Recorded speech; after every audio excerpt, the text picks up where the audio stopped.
Honorable Attorney General, Honorable Jayantha, President's Counsel, Honorable Justice Suresh Chandra, former Justice of the Supreme Court and resident Court of Appeal Judge of the Republic of Fiji, Professor Reddy, my good friend Mr. Agama, and Mr. Yuval De Silva, learned counsels of the private bar, and also my dear colleague who is a rapporteur. I'm sorry for the slight delay.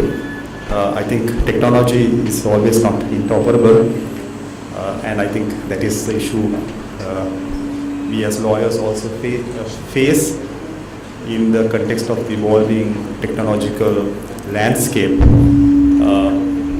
The parameters of the law are often being challenged, and so is technology. So bear with me for that slight delay.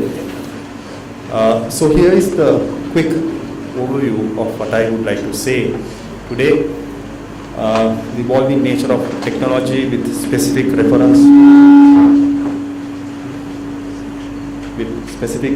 to information communication technology, and a bit of the landscape that we see in Sri Lanka and the role of law in ICT development and fostering security. So I just want to highlight some aspects, the sui generis approach to legal reform that we have seen as manifested in many laws, as well as adaptation of legal principles with specific reference to principle of law that has evolved and adapted to development in technology, and then effect of harmonization through international treaties, which is in fact having effect on law as well as the legal profession in fostering development as well as security.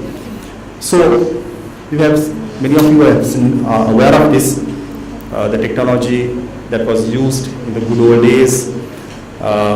The size of the mobile phone that you're carrying, the memory space, hard disk space may have been twice or thrice the size of this, right? And that's why I believe some of the famous pioneers in the IT industry made these statements, which are not at all relevant today, but relevant in the context of our consideration of what are we supposed to be doing in terms of the law and policies, as well as how do we adapt to the growth of technology, right? So these sayings have a relevance when we look at the evolution of the law and its relevance today. Look at the scenario in the present day context. 60 terabyte solid state drive having trillions of megabytes capacity, completely changing the landscape in relation to digital storage of information, archival of information, sharing of information, and since Honorable AG is here, from a criminal prosecution perspective, the digital forensic aspect of this whole technology that has challenged the parameters of the law needs to be considered. So from the Sri Lankan context, the ICT sector is very important. It's the 5th largest revenue earner for the country. We are the first in South Asia to liberalize the telecommunication space. Going back to 1991, so many ISPs, multiple internet gateways, and we were the first in South Asia to introduce competition to this space, and the growth of mobile usage has exceeded the number of the population, and that is true of many South Asian countries. And the famous joke in South Asia is that we have more mobile phones than toothbrushes. We just have used one toothbrush at a time, but we sometimes use multiple devices. So the growth of this sector has resulted in unique opportunities, more jobs.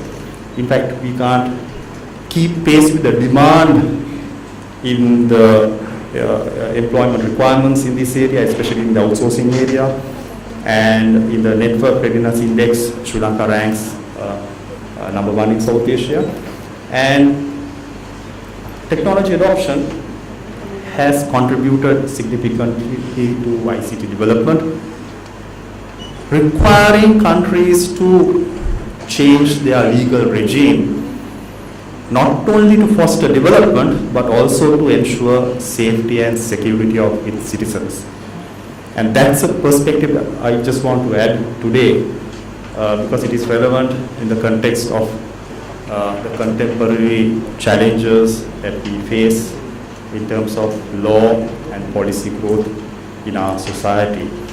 The measurement of development in the ICT space globally is done through what is called the Network Readiness Index prepared by the World Economic Forum. This is a report which you can download and see.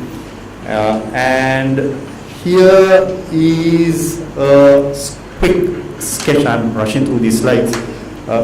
Quick sketch of where Sri Lanka is vis-a-vis the other sub-countries.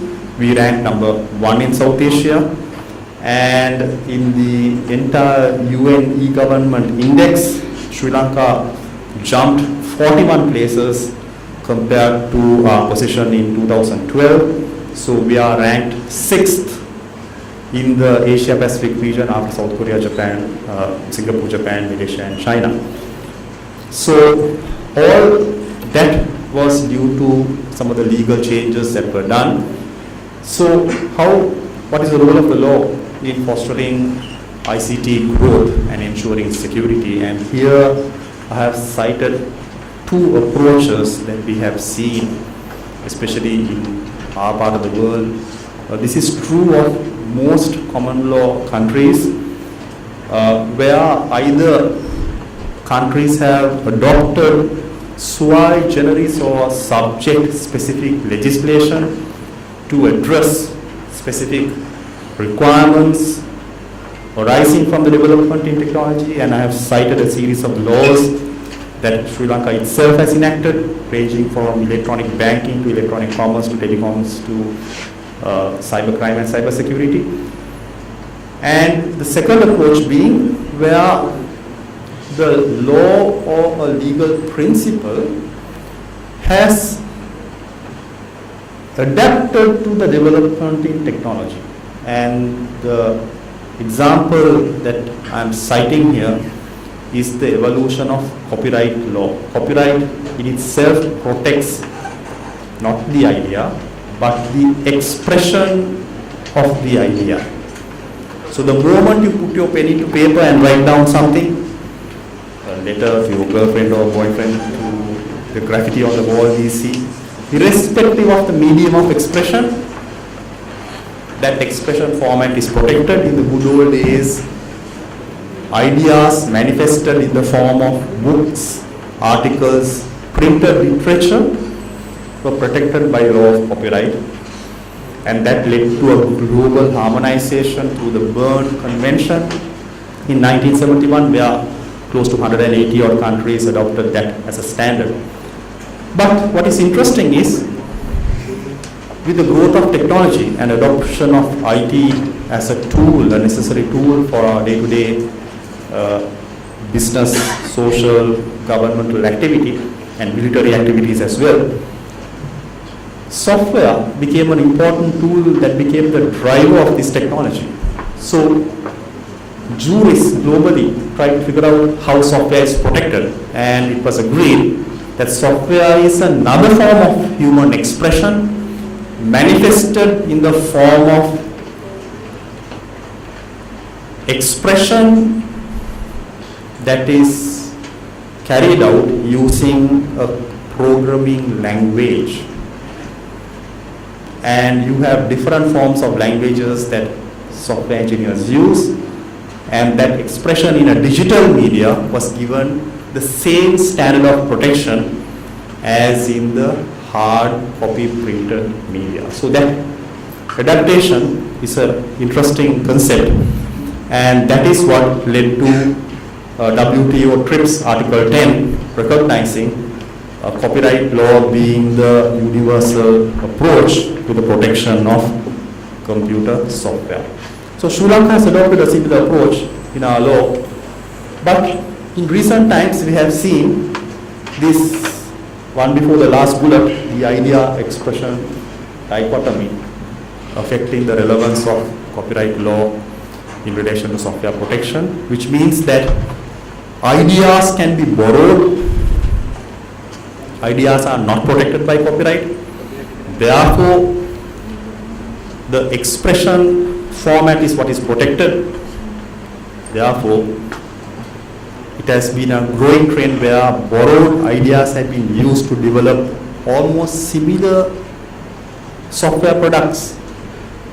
Example, the Windows Office package is what we know, but then you have the open Office tool developed by Sun Microsystems, sitting side by side, identical menu screens, identical functions, different form of expressions, differently protected, sitting side by side. As a result, the legal norms are being challenged as we speak, and internationally there is a growing debate as to whether there should be patenting of software or whether the copyright norms should be modified in the years to come, and whether there should be a sui generis regime for the effective protection of software, because software is an important asset, intellectual asset, intangible asset, and is a value proposition for the growth of any economy at any given time.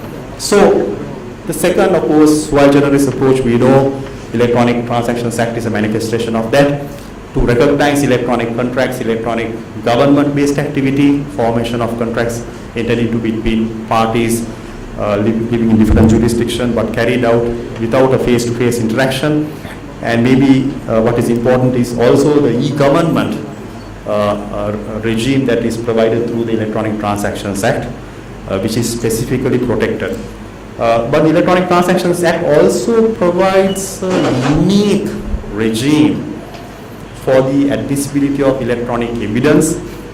And of course, in a recent Civil Appellate High Court, I am pleased to say that a pronouncement was made that this provision would mainly be applicable to civil and commercial proceedings, where the business records exception to the hearsay rule has been modified with a rebuttable presumption, opening the gateway of admissibility. And we have seen a series of cases, especially in the commercial high court, where ease of admissibility has resulted in a lower cost, lower time consumption, and parties being quite pleased with this approach, and more cases coming up before the commercial high court with electronic evidence matters in Sri Lanka. So you can see the multidimensional role of law as well as a legal profession evolving in the context of ICT adoption, as well as legal adoption or laws being adopted to suit the change in paradigms that we have to face in the context of ICT growth. The effect of two important IT law treaties is also significant in the context of development and fostering national security. Here I have cited the two most significant, the only two international treaties concerning IT law. One is the UN Convention on the Electronic Communications in International Contracts, better known as the Electronic Communications Convention, and then we have the Council of Europe Convention on Cybercrime, better known as the Budapest Convention. Interestingly, Sri Lanka is the only country other than Japan in the Asian region to have adopted both the treaties at a very short space of time, because our laws were introduced in a manner to meet the standards arising from this legislation. I do not have enough time to rush through I'm just rushing through some of the slides, Honorable AG, if you don't mind. And what I think in the context of cybersecurity and cybercrime, we know the threat. This is known to be the biggest threat and may exceed the threat or rather known to be more lucrative than drugs, as one particular article has pointed out. multi-jurisdictional in nature. You have heard of the recent case involved in the Bangladesh Central Bank reserve accounts being hacked into, and those funds being transferred to Philippines. But luckily the fund transfer to Sri Lanka was stopped thanks to a banking teller blowing the alarm, and that led to an international investigation, a cross-border investigation requiring state parties to collaborate. No longer is the law enforcement of one jurisdiction able to work in isolation away from other jurisdictions. And this particular case, the Spy malware case, which was successfully prosecuted in the US courts in Atlanta, resulting in a successful conviction on the 20th of April this year, showed that in view of the multi-dimensional, multi-jurisdictional nature of cybercrime and electronic evidence, US Department of Justice had to work with 26 countries' law enforcement authorities, and not just that, a new dimension. 6 private sector entities, Microsoft, Dell, Cisco, FireEye, and several other large companies, took part effectively in collaboration with the law enforcement agencies of those countries to investigate and provide critical electronic evidence and material to successfully prosecute the case. So a completely out-of-the-box approach to investigation, procedural adoption, and cross-border mutual legal assistance, completely different to the norms we are used to or followed in this case, to demonstrate that the traditional approach to law and jurisdiction does not perhaps meet the requirements of the contemporary era. I'll skip all of these slides. This is a slide to show how Sri Lanka was one of the first countries in the region to adopt the Budapest Cybercrime Convention, which is the only tool available to provide that kind of collaboration between law enforcement agencies and judicial authorities of countries, and that is the only criminal justice instrument available in the field of cybercrime.